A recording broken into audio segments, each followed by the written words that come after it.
नमस्कार मैत्रिणींनो. 13 आणि 14 श्लोक स्पष्टीकरणात्मक आहेत, त्यामुळे त्याला वेळ लागलेला आहे की आता त्या योग्याने तिथे शरीराची अवस्था कशी ठेवायची आहे. तुमच्या लक्षात आलंच असेल की त्यांनी शरीराची आधी ते आसन सांगितले, वज्रासन, ज्याला त्यांनी म्हटले मूलबंध. त्या मूलबंधावरचं शरीर ते कसं ठेवायचं आहे, ताठ ठेवायचं आहे, दृष्टी नासाग्री स्थिर ठेवायची आहे आणि परब्रह्माशी एकरूप होऊन मनाचा संयम करून त्यांनी त्या आसनावर आता बसायचं आहे. आता आपण याच्यावरच्या ओव्या पाहू. माऊलींची 201 क्रमांकाची ओवी. तव कर संपुट आपैसे, वामचरणी बैसे, बाहू मुळी दिसे थोरीव आली. आता एकदा का त्यांनी हे आसन घातलं, मूलबंध आसन आहे. उजव्या पायाची टाच बुद्धद्वारापाशी रोवली आहे, त्याच्यावर डावा पाय अलगट ठेवलेला आहे, शरीर ताठ ठेवलं आहे, दृष्टी नासिकाग्री लावली आहे. मग आता हातांची स्थिती कशी आहे. तव कर संपुट आपैसे. कर संपुट म्हणजे दोन्ही हातांची ओंजळ, संपुट म्हणजे ओंजळ, दोन्ही हात. आपैसे म्हणजे आपोआप, त्याचे दोन्ही हात आपोआप. वामचरणी बैसे, डाव्या पायावर बसतात, म्हणजे दोन्ही हात असे त्याचे डाव्या पायावर बसतात. तुमच्याकडे जर ज्ञानेश्वरीचं छोटं पुस्तक असेल गोरख प्रेसचं, त्याच्यावर माऊलींची ही सेम मुद्रा आहे. त्यांचे 2 हात असे डाव्या पायावर असेत पहा, तशी ते आपले दोन्ही हात डाव्या पायावर आपोआप बसतात. आणि मग त्यामुळे काय होतं, बाहू मुळी दिसे थोरीवाली. बाहुमुळी म्हणजे खांदे. बाहुमुळी म्हणजे हात, दंडाच्या खाली जो आहे तो हात आहे, त्या हाताचं मूळ म्हणजे खांदा, म्हणून बाहुमुळी म्हणजे दोन्ही खांदे. थोरी व आली, त्या दोन्हीही खांद्यांना ते उचलले जातात. थोरी व आली म्हणजे ते उचलले जातात. असे कशामुळे, की जेव्हा तो योगी त्या मूलबंध आसनावर त्याचे दोन्ही हात आपोआप डाव्या पायावर ठेवतो, तेव्हा ते खांदे आपोआप उचलले जातात. करून पहा, ऑडिओ ऐकत असताना करून पहा की त्या डाव्या पायावर आपल्या हाताची, ते माऊलींचं चित्र पहा, ते 2 हात कसे ठेवलेत त्यांनी डाव्या पायावर, मग त्यामुळे खांदे आपोआप उचलले जातात. बाहुमुळी थोरी व आली, अशी स्थिती झाली आहे. मग 202 सांगतायत, माझी उभारी लेनी दंडे, शिर कमळ होय गाढे, नेत्रद्वारीची कवाडे लागू पाहती. या पुढच्या क्रिया योग्याच्या आपोआप होत जातात. तर आता दुसरी स्थिती कशी त्याची, एकदा खांदेवर आले आहेत, हाताची स्थिती डाव्या पायावर आहे. माझी उभारिलेनी दंडे, त्याचे हाताचे दंड म्हणजे हे दंड वर खांदे वर उचलला गेल्यामुळे, उभारलेनी म्हणजे वर उचलल्या गेल्यामुळे, दंडे म्हणजे खांदे आणि दंड वर उचलल्या गेल्यामुळे, शिरकमळ होय गाढे. हे जे शिरकमळ आहे, मस्तक आपलं मुख हे खाली जातं थोडंसं. शिरकमळ होय गाढे, त्याचं मस्तक त्यात गढलं जातं. स्थिती नीट लक्षात घ्या. खांदे वर आलेत. खांदे कशामुळे वर आलेत, दोन्ही हाताची ओंजळ त्यांनी डाव्या पायावर ठेवल्यामुळे खांदेवर आलेत. खांदेवर आल्यावर आपोआप ते डोकं खाली जातं, असं खाली रोवल्यासारखं दिसतं. 2 खांद्यांच्या मध्ये ते डोकं खाली जातं. शिरकमळ होय गाढे, नेत्रद्वारीची कवाडे. नेत्रांची कवाड म्हणजे पापण्या. नेत्रांची कवाड म्हणजे नेत्रांची द्वारं काय आहेत, पापण्या. मिटल्या की नेत्रांची द्वारं बंद, उघडल्या की नेत्रांची द्वारं उघडतात. म्हणून नेत्रांची द्वारं जी आहेत, पापण्या, त्या लागू पाहती, त्या लागायला लागतात, मिटायला लागतात आपोआप. जशी दोन्ही हाताची ओंजळ आपोआप त्या डाव्या पायावर आली की खांदेवर येतात, खांदेवर आले की आपोआप ते मस्तक खाली आल्यासारखं होतं. जे इतक्या वेळ ताठ होतं मस्तक, ते खांदेवर आल्यामुळे शिरकमळ होय गाढे, ते मस्तक खाली येतं आणि त्याच्या पापण्या आपोआप मिटू लागतात. लागू पाहती, मिटायला पाहतात त्या पापण्या. अगदी बारीक वर्णन आहे आणि इतकं छान आहे. मी तुम्हाला सविस्तर याच्यासाठी सांगते की तुम्ही हा प्रयोग करून पहा घरी, की जमतं आहे का आपल्याला. जे नित्य प्राणायाम करतात, जे नित्य योगासनं करतात, ज्यांचं शरीर लवचिक आहे, काटक आहे, त्यांना हे जमूच शकतं. तर ते शिरकमळ खाली गेल्यानंतर नेत्राच्या पापण्या मिटू लागतात. आता पुढे पापण्यांची स्थिती कशी आहे ते पण सांगतात. ते खूप टीका म्हणजे अक्षरशः सुंदर टीका आहे गीतेची. गीतेत हे आपल्याला काहीच मिळत नाही श्रोते हो. मी पुन्हा तुम्हाला सांगते की गीता ही टू द पॉईंट व्यास महर्षींनी सांगितलेली आहे आणि ह्याच्यामध्ये सगळी टीका इतकी बारीक आहे, कुंडलिनीचा उल्लेखसुद्धा गीतेमध्ये नाही आहे. आता या 6व्या अध्यायामध्ये कुंडलिनी आपल्याला कसं आसन सगळं किती डिटेल वर्णन येत आहे ते जरा लक्षपूर्वक बघा. तुम्हाला इतर कुठल्याही ग्रंथात इतकं डिटेल मिळेल की नाही मला शंका आहे, खात्री नाही आहे, कारण मी काही सगळे ग्रंथ वाचलेले नाही आहे. पण माऊलींनी जितकं सविस्तर दिलं आहे की आपण ते करून पाहू शकतो. ओवी क्रमांक 203. वरचिली पाती न ढळती, तळीची तळी पुंजाळती, तेथ अर्धोन्मीलित स्थिती उपजे तया. वरचिली पाती न पाती म्हणजे पापणी. आता त्याचे डोळे मिटायला लागलेत, तर वरच्या ज्या पापण्या आहेत त्या वरचिली पाती म्हणजे वरच्या पापण्या न ढळती, त्या हलतच नाही, हलतच नाही, वरच्या पापण्या हलतच नाहीत.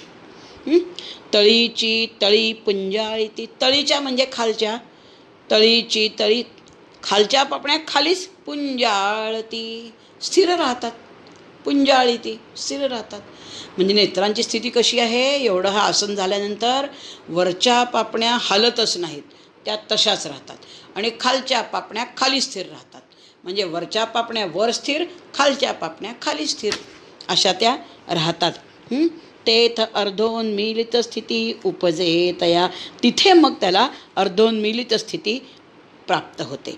वरच्या पापण्या हलत नाहीत म्हणजे त्या वर जात नाही, वरच्या पापण्या हलत नाही म्हणजे त्या वर जात नाही ना, त्यांनी वर जायला पाहिजे, त्या हलत नाही, त्या तिथेच राहतात. आणि खालच्या पापण्या खालीच राहतात.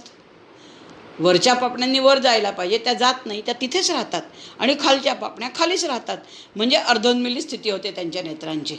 आपल्याला असं वाटतं की हा योगी अर्धे डोळे उघडून आपल्याकडे बघतोय असं वाटतं आपल्याला. बघा, कुठल्याही योग्याची मुद्रा अशी अर्धोन्मिलित असते, कारण पापण्या वरच्या पापण्या वर जातच नाहीत, त्या तिथेच राहतात, आणि खालच्या पापण्या मात्र खालीच राहतात. त्यामुळे ते एक अर्धोन्मिलित स्थिती त्या योग्याला प्राप्त होते. ओवी क्रमांक अर्धोन्मिलित स्थिती उपजे तया, त्याला अर्धोन्मिलित स्थिती प्राप्त होते. ओवी क्रमांक 204. दिठी राहोनी आतुलेकडे, बाहेर पाऊल घाली कोडे, ते ठाई ठावो पडे नासाग्र पीठी. काय सुंदर सांगताय पहा. डोळ्यांची स्थिती सांगितली श्रोते हो. वरच्या पापण्या वर जात नाहीत, त्या तिथेच राहतात, खालच्या पापण्या खालीच राहतात, म्हणून त्या डोळ्यांची स्थिती अर्धोन्मिलित आपल्याला वाटते. आता त्या डोळ्यांची चर्मचक्षूंची स्थिती सांगितली आहे. त्या चर्मचक्षूंच्या मध्ये जी दृष्टी आहे त्या दृष्टीची काय स्थिती ते पण माऊली सांगताय, कारण त्यांनी हे सगळं अनुभवलं आहे, त्यांनी हे सगळं केलं आहे. निवृत्तीनाथांच्या सद्गुरूच्या कृपेने त्यांनी हे सगळ्या पायऱ्या चढलेत ते, म्हणून ते खूप सविस्तर सांगतायत. करोडोमध्ये एखादी व्यक्ती अशी असते श्रोते हो, की जे आपण अनुभवलं आहे ते लोकांना सविस्तर सांगणे. सगळ्यांना जमतंच असं नाही, सगळ्यांना सांगण्याची इच्छा असते की मला हे जमलंय मी सांगतो, पण इतक्या प्रभावी शब्दात इतक्या सूक्ष्मपणे सांगता येत नाही. ते माऊली आपल्याला सांगतात की सामान्य लोकांना काय समजणार नाही ते बरोबर हेरलंय त्यांनी, आणि ते सविस्तर सोप्या शब्दात ते आपल्याला सांगतात. म्हणून दिव्य भव्य श्रोते हो, उगच नाही सगळं विश्वज्ञानेश्वरीला डोक्यावर घेऊन नाचत, अगदी ते म्हणजे ज्याला म्हणतात आपण की एखादा मोठा खजिना सापडला की आपण म्हणतो ना की वा वा काय मिळालं, तसं हे सगळं आहे. आता याच्या म्हटलं आहे दिठी राहोनी आतुलेकडे, दृष्टी आतमध्येच राहते, वरची पापणी तिथेच राहते, खालच्या पापण्या खालीच राहतात, दृष्टी आतमध्येच राहते. बाहेर पाऊल घाली कोडे, कोडे म्हणजे कौतुकाने ती दृष्टी बाहेर पाऊलच टाकत नाही. बाहेर पाऊल घाली कोडे, नाही घालत नाही असं नाही म्हटलं त्यांनी, त्या आतल्या दृष्टीने जर कौतुकाने बाहेर पाऊल टाकलं तर काय होतं, ते ठाई ठावो पडे, तर त्यावेळी तिचा ठावो म्हणजे मुक्काम कुठे पडतो, नासाग्रपिठी, नाकाच्या शेंड्यावर पडतो. म्हणजे एक तर ती दृष्टी आतमध्येच असते, पण तिला जर कौतुक वाटायला लागलं की आता मला बाहेर पडलं पाहिजे, बाहेर पाहिलं पाहिजे, असं कौतुक तिला वाटलं, कौतुकाने जर ती दृष्टी त्या अर्धोन्मिलित पापण्यांमधनं बाहेर आली तर तिला ठावो पडे. तिचा मुक्काम कुठे पडतोय त्या दृष्टीचा, त्या ठाई म्हणजे त्या ठिकाणी, त्या दृष्टीचा ठावो म्हणजे मुक्काम नासाग्रपिठी, नासिकाग्राला पडतो. बस तिथेच तिचा मुक्काम पडतो. एक तर आतमध्येच राहते, कौतुकाने कधी डोळे उघडले आणि ती दृष्टी बाहेर आली तर ती दृष्टी नासिकाग्रावरच पडते, तिला दुसरं काहीच दिसत नाही, काहीच दिसत नाही, काहीच दिसत नाही. केवढं आश्चर्य आहे बघा, केवढं आश्चर्य आहे.